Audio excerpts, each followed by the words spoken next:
Assalamualaikum warahmatullahi wabarakatuh. Alhamdulillah wa syukrulillah wa la hawla wa la quwata illa billah. Allahumma salli wa sallim wa barik ala sayyidina Muhammadin Rasulillah wa ala alihi wa sahbihi wa mawalah. Alhamdulillah, Allah subhanahu wa ta'ala masih memberikan nikmat yang teramat besar berada di bulan suci Ramadan. Mudah-mudahan segala amal ibadah kita yang kita mulai dari awal Ramadan hingga akhir nanti diterima oleh Allah Subhanahu wa taala. Sebelumnya saya mohon maaf, benar-benar saya lupa bahwa hari ini saya diminta untuk mengirimkan video berkaitan dengan nuzulul Quran yang dikirim ke grup CGH. Tapi karena ini dalam perjalanan dan biasanya video itu proses loadingnya lama sekali, maka saya ganti dengan voice note saja.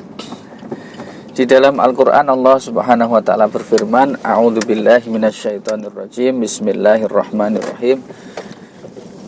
Wa nunazzilu minal Qur'ani ma huwa shifaa'un wa rahmatun lil mu'minin wa la yazidudz zalimina illa khasara.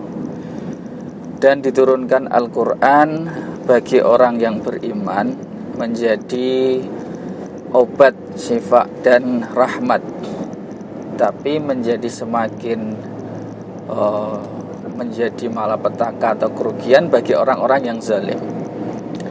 Pertanyaannya adalah bahwa ayat Al-Quran itu satu, tapi diterima dengan dua golongan yang berbeda. Yang satu menjadi syifa, obat, dan yang kedua juga rahmat, tapi sebaliknya bagi orang-orang yang zalim itu justru menjadi kerugian. Nah, mengapa demikian? Analogi sederhananya disampaikan oleh Syekh Mutawalli Sya'rawi, kalau orang sehat maka akan memakan sesuatu yang normal itu ya biasa-biasa saja, artinya kalau air maka segar, tapi bagi orang sakit dia menjadi pahit. Sama dengan misalkan kalau kita umpamakan dengan orang sehat memakan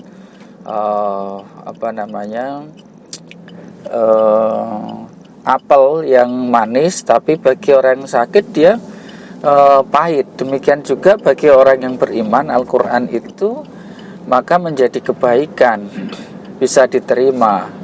Tapi bagi orang yang tidak beriman maka justru akan menjadi sebuah kerugian. Kenapa? Karena Al-Quran adalah hudan, petunjuk. Petunjuk itu gambaran sederhananya, kalau kita mau pergi ke Surabaya maka agar ada petunjuk jalan yang bisa sampai ke Surabaya.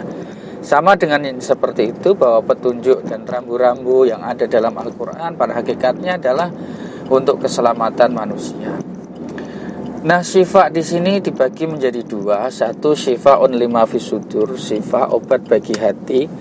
Maka jika kita merasa sedih, gundah, gulana, itu bisa kembali kepada Al-Quran dengan cara membaca misalkan kisah-kisah para nabi di dalam Al-Quran. Misal ketika membaca kisahnya Nabi Yusuf yang sedemikian rupa dicoba untuk dicelakai oleh saudara-saudaranya, lalu kemudian dimasukkan penjara, difitnah, dan semua proses itu sejatinya adalah bagian dari skenario Allah Subhanahu wa taala.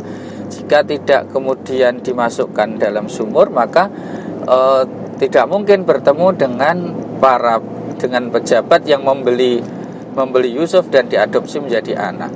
Demikian juga jika Nabi Yusuf tidak dimasukkan penjara, maka dia tidak akan bisa menjadi menteri, karena ketika itu raja membutuhkan orang yang bisa mentafsirkan mimpi. Demikian juga menjadi syifa, obat bagi fisik. Dan itu masyhur sekali dalam hadis sahihnya terkait dengan surat Al-Fatihah. Seorang kepala dusun yang tidak sembuh-sembuh mencari obat karena disengat kalajengking, lalu kemudian datang kepada satu sahabat, akhirnya kemudian dibacakan surat Al-Fatihah dan dengan syarat memberi bekal makanan atau kambing. Akhirnya kemudian atas izin Allah sembuh. Dan Rasul kemudian bertanya, mayudrika anna ruqyah, dari mana kamu tahu ini adalah ruqyah jumba jampi? Maka Rasul hanya tersenyum kemudian mengatakan, tolong bagian saya dari kambing tersebut. Nah, dua hal tersebut masih ditambah lagi selain syifa adalah rahmat. Rahmat paling sederhana sekali atau paling bawah, bahwa besok di hari kiamat orang yang sahibul Quran ini mendapatkan syafaat dari Allah Subhanahu wa taala, sebagaimana sabdanya Rasul bersabda, as-siyam wal Quran atau as-shaum wal Quran yashfa'ani lil abdi yaumal qiyamah. Jadi insyaallah ini menjadi rahmat bagi pembacanya, bagi orang yang membersamai Al-Quran. Tapi sebaliknya dia menjadi kerugian bagi orang-orang yang zalim. Nah, mungkin itu yang sedikit bisa saya sampaikan. Sekali lagi mohon maaf atas ketidaknyamanannya. Mudah-mudahan pada pertemuan yang akan datang bisa kita agendakan lagi. Demikian, sekali lagi mohon maaf. Wallahul muwaffiq ila aqwamit thoriq. Assalamualaikum warahmatullahi wabarakatuh.